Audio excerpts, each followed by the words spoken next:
RD Bharti और आप देख रहे हैं बिहारी सुल्तान। बिहार विधानसभा चुनाव के मद्देनजर जो सभी पार्टियां हैं अपने अपने कार्रवाई में लग चुकी है, लेकिन मैं आपको बता दूं कि 9 अक्टूबर के बाद बिहार का जो है नज़ारा भी बदलेगा और बहुजन समाज पार्टी की शक्ल भी बदल जाएगी। सबसे बड़ी बात यह है कि बहुत सारे नेता बहुजन समाज पार्टी से जुड़ रहे हैं और बहुजन समाज पार्टी ने एक नई योजना के तहत जो काम करना शुरू किया है वो काफ़ी इफेक्टिव है। अगर आप हमारे चैनल पर आ ही गए हैं तो 5 मिनट रुककर पूरा वीडियो को एनालिस्ट को देख लें ताकि आपको समझ में आ जाए कि बहुजन समाज पार्टी कर क्या रही है, क्या करने वाली है, सबको कैसे मात देगी।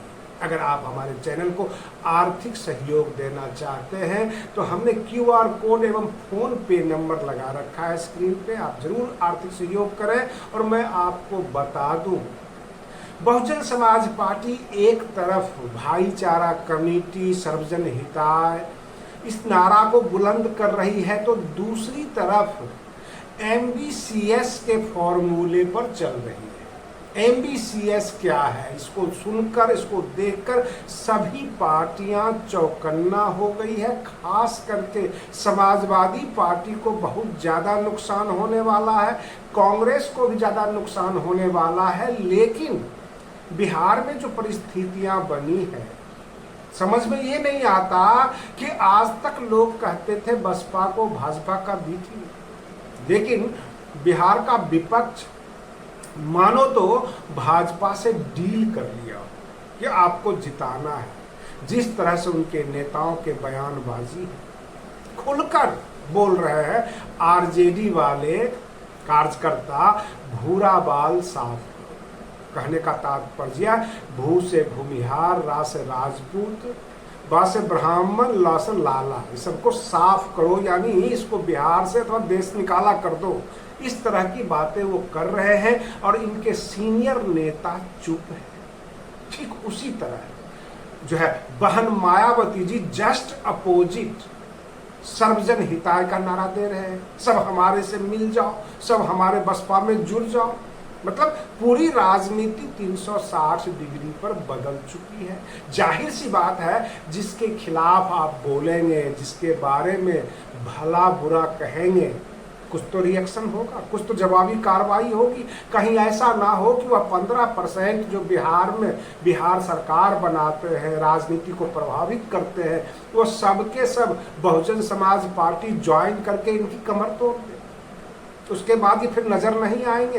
कहने का मतलब एक बार या 12 सीट पर सिमट गए थे राजद वाले, अब फिर जो है इनके कार्यकर्ता इस तरह का नारा दे रहे हैं और जो इनके बड़े नेता हैं वो चुप है। इसका मतलब उनको समर्थन प्राप्त है। रही बात ये जो नीतीश कुमार और ये जो अमित शाह यानी देश के गृह मंत्री और देश के राज्य के मुख्यमंत्री यानी नीतीश कुमार मौर्या होटल में मीटिंग करते हैं, आप इसको मीटिंग मत कहिए, क्योंकि मीटिंग तो मुख्यमंत्री निवास में होती है, सरकारी गेस्ट हाउस में होती है। मौर्या होटल में जाकर एक देश का गृह मंत्री और राज्य का मुख्यमंत्री अगर छिपकर मिल रहा हो तो इसे हम मीटिंग ना कह के मानवाली कहेंगे। ये मानवाली कर रहे हैं।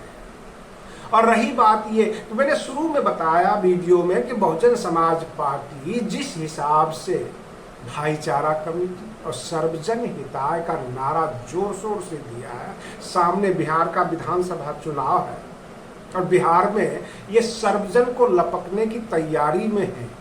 ठीक उसी तरह उत्तर प्रदेश में जो इन्होंने MBCS का नारा दिया है, MBCS, M से हो गया मोस्ट बैकवर्ड क्लास जिसे आप कहते हैं अति पिछड़ा वर्ग, B से हो गया बैकवर्ड क्लास, ये दो को ये जोड़ रहे हैं। C के ऊपर किसी ने ध्यान नहीं दिया, आज तक किसी राजनीतिक दल ने नहीं। C का मतलब कन्वर्टेड सिटीजन, कहने का मतलब यह है कि जो हिंदू थे और बौद्ध बन गए, जो हिंदू थे ईसाई बन गए, कन्वर्ट हो गए, धर्म परिवर्तन कर लिया। उसके लिए बहुजन समाज पार्टी ने अपना जगह खाली किया अपने पार्टी में, उनको जोड़ने की तैयारी है। और S से हो गया शेड्यूल कास्ट, तो शेड्यूल कास्ट और कन्वर्टेड रिलीजन वाले जो धर्म परिवर्तन कर लिए हैं, उधर से अति पिछड़ा और पिछड़ा वर्ग। ये सबको जोड़कर बसपा एक संदेश देना चाहती है कि जो राजनीति से दूर हैं, जिन्हें इग्नोर समझा जाता है, जिनको पार्टियां तवज्जो नहीं देती, बहुजन समाज पार्टी के लिए सबके पास जगह है। ऊपर से सर्वजन हिताय करके ये छत्रपकों को, जितने भी है छत्रप यानी क्षत्रिय समाज, ब्राह्मण समाज, सबको जोड़ रहे हैं। एक से बढ़कर एक दिग्गज नेता बसपा को ज्वाइन कर रहे हैं। अब बहुजन समाज पार्टी बिहार में एक विकल्प के रूप में उभरती जा रही है और उत्तर प्रदेश में तो ऐसा लग रहा है कि मान लीजिए 2027 में इनका सत्ता आना बिल्कुल कंफर्म हो गया है। 9 अक्टूबर के बाद काफी शक्ल बदल जाएगी। हम आपको बता देना चाहते हैं इसमें कितनी बड़ी राजनीति की गई है। जो मान्यवर काशीराम जी का स्थल है लखनऊ में, उसकी कैपेसिटी मात्र 1 लाख लोगों की है और बहुजन समाज पार्टी के तरफ से जो तैयारी है, जो आह्वान किया गया है, जो हर जिला से तैयारी शुरू हुई है, कम से कम 3.5 लाख लोग, ये मैं मिनिमम बता रहा हूं, लखनऊ घुसेंगे। 8 तारीख को ही घुस जाएंगे और जाहिर सी बात है कि 3.5 लाख से ऊपर अगर लोग आते हैं और उस स्टेडियम का, उस जगह स्थल का 1 लाख लोगों की ही कैपेसिटी है, तो जाहिर सी बात है कि 2.5-3 लाख यानी 2-2.5 लाख जो लोग हैं वो सड़कों पे होंगे, उनके पास गाड़ियां भी होगी, पूरा ट्रैफिक अस्त व्यस्त होगा। कुल मिलाकर बहन जी यह संदेश देना चाहती हैं कि बहुजन समाज पार्टी में कितना दमखम है, ये देख लो। कहने का मतलब भाजपा वालों, सपा वालों और उत्तर प्रदेश की सरकार सबको समझ में आ जानी चाहिए कि बहुजन समाज पार्टी आज भी कितनी मजबूत है, बसपा के कार्यकर्ता आज भी कितना डिवोटेड है, ये सब कुछ देख लो। कहने का तात्पर्य यह एक जो है निर्वाण दिवस के साथ साथ बसपा का शक्ति प्रदर्शन भी है और शक्ति प्रदर्शन ऐसा जो सबकी आंखें फटी की फटी रह जाए। पूरी तैयारी के साथ ये बिहार तक संदेश जाएगा, बंगाल तक जाएगा। बिहार में विधानसभा का चुनाव है और जिस हिसाब से हमने शुरू में पहले वीडियो में बताया था कि विपक्ष का मतलब राजद कांग्रेस से नहीं है, विपक्ष का मतलब उसमें बहन मायावती जी भी आती है, बसपा भी आता है और भी पार्टियां हैं, लेकिन बिहार में राजद कांग्रेस की जो गठबंधन है, जो वाम दलों की, जिनको ये इंडिया अलायंस करते हैं, इस तरह से जाति आधारित नारा देना, धर्म आधारित नारा देना, क्या ये सही है राजनीति में? और अगर ऐसा करते हैं, ये जाति आधारित बंटवारा कर लेते हैं और सर्वजन हिताय का नारा बहन मायावती जी ने दिया और तमाम सर्व समाज के लोग, बुद्धिजीवी लोग अगर बसपा के साथ आ गए, फिर तो इनका वही हाल होगा जो सन 2005 में हो गया। विपक्ष की बात कर रहा हूं। और नीतीश कुमार ये सोचे बैठे हैं कि मैंने जितना काम किया है, हम अंदर से मजबूत हैं। नीतीश कुमार टस से मस नहीं हो रहे हैं बिहार के मुख्यमंत्री। भाजपा को खुली छूट दे दी है कि आप अकेले भी लड़ सकते हो, आप अपना गठबंधन बना के लड़ सकते हो, जदयू की चिंता ना कीजिए, जदयू अपनी तैयारी में लगी हुई है। कहने का तात्पर्य आज की डेट में जो है भाजपा की ये स्थिति है कि बिन जल बिन मछली जो होती है छटपटाती रहती है, इस प्रकार का हालात है भाजपा के। कभी जेपी नड्डा आते हैं, कभी देश के गृह मंत्री आते हैं और समझाते हैं नीतीश कुमार जी को कि भाई पहले की तरह जो है 2020 की तरह हम लोग गठबंधन करते हैं। क्योंकि 2020 में चिराग पासवान नहीं थे, केवल जीतन राम मांझी थे और जदयू ने अपने कोटे से 7 सीट दे दिया है। लेकिन इस बार चिराग पासवान मुंहफाड़े हुए हैं, जीतन राम मांझी भी मुंहफाड़े हुए हैं, हमें 40 सीट चाहिए, 70 सीट चिराग पासवान को चाहिए। तो वहां पे भाजपा और जदयू के लिए किरकिरी हो रही है कि हम कितने सीट पर लगे। और इधर बहुजन समाज पार्टी ने ऐसा टाइट व्यवस्था कर दिया है। मैं आपको बता दूं, चैनपुर में जहां के जमा खान जो विधायक जो जदयू में मिल गए थे, बसपा के विधायक थे, चैनपुर में सब बेचैन हैं। कारण वहां पे बिंद वोट है जो और SC ST वोट है जो काफी इफेक्टिव है। और बिंद समाज ने रामजी गौतम जो राज्यसभा सदस्य हैं बसपा के, उनको जो है स्वागत किया, उनको मिला लिया। तमाम जो बिंद समाज है, जिनको कहते हैं मल्लाह, वहां पे वो सब के सब रामजी गौतम को अपना नेता मान रहे हैं।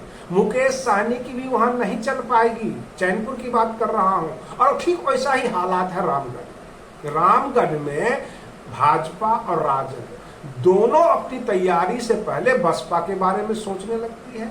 तो बसपा जो है 35 सीट पर नाको दम किया हुआ है। कभी खबरें आ जाती है कि तेजस्वी यादव गठबंधन के लिए गुजारिश करेंगे बहन मायावती जी से, कभी कहा जाता है कांग्रेस के नेता जाएंगे, लेकिन अभी तक ऐसा कोई बात कंफर्म नहीं है, क्योंकि बसपा के जो भी नेता है और कार्यकर्ता है वह 9 अक्टूबर की तैयारी में लगे हुए हैं। और वो किसी तरह बसपा को इतना मजबूत, इतना ताकतवर दिखाना चाहते हैं ताकि बाकी पार्टियां जो है उसको बिल्कुल इग्नोर ना करे, बाकी पार्टियां उसको हल्के में ना ले। और उत्तर प्रदेश में जो तैयारी है उसका कमोबेश प्रभाव जो है बिहार पे तो पड़ता ही है। और बिहार विधानसभा में अगर लंबी चौड़ी सीट आ गई बसपा को तो शुरुआत बिहार से ही हो जाएगी। ऐसे बिहार में जो हमने इनका बिहार प्रदेश कार्यालय देखा, जो वहाँ का तैयारी देखा, जो उनका कार्यक्रम देखा, और जिस हिसाब से इनके नेता भाग दौड़ में लगे हुए हैं, बिल्कुल क्षेत्र में कूद पड़े हैं, चाहे वो भागलपुर हो, कटिहार हो, सहरसा हो, यानी पूर्वी बिहार के नेता भी अब एक्टिव हो चुके हैं। और रही बात पश्चिमी बिहार, जिसको आप कहते हैं उत्तर प्रदेश से लगा हुआ बॉर्डर का एरिया, वहाँ तो इफेक्टिव है ही। वहाँ तो ये सबको चुनौती दे रहे हैं कि कोई भी आ जाओ, बसपा से टकरा कर देखो। अब ये स्थिति बनी हुई है। रही बात ये कि आम जनता दरअसल बसपा के साथ है, और बसपा के साथ सबसे बड़ी अच्छाई यह है कि इनके सबसे बड़े नेता जो बहन मायावती, वो बार बार अपने एक्स के माध्यम से, पोस्ट के माध्यम से अपने कार्यकर्ताओं को, अपने समर्थकों को ये कहते रहते हैं किसी का दिल मत दुखाए, किसी को कोई भी नफरती भाषण ना दे, किसी से नफरत ना पाले, और सबको जोड़े। तो सबको जोड़ने वाली जो पार्टी होगी वहां लोग बेफिक्र होके आएंगे, जुड़ेंगे और मतदान भी करेंगे। जाहिर सी बात है उसका वजन बढ़ेगा। और जो लोग नफरती बोल रहे हैं चुनाव से पहले, सोचते हैं ध्रुवीकरण करके हम वोट ले लेंगे, ऐसा होने वाला नहीं है। जो बैकवर्ड क्लास का एक बड़ा तबका जो है वो राजद से काफी दूर है। अगर सब के सब राजद में होते तो फिर जदयू का तो कुछ वहां पर वजूद ही नहीं होता, और बाकी पार्टियां। इसलिए राजद ने जो नारा दिया है, नफरती नारा दिया है, उसका सीधा फायदा बसपा को जा रहा है।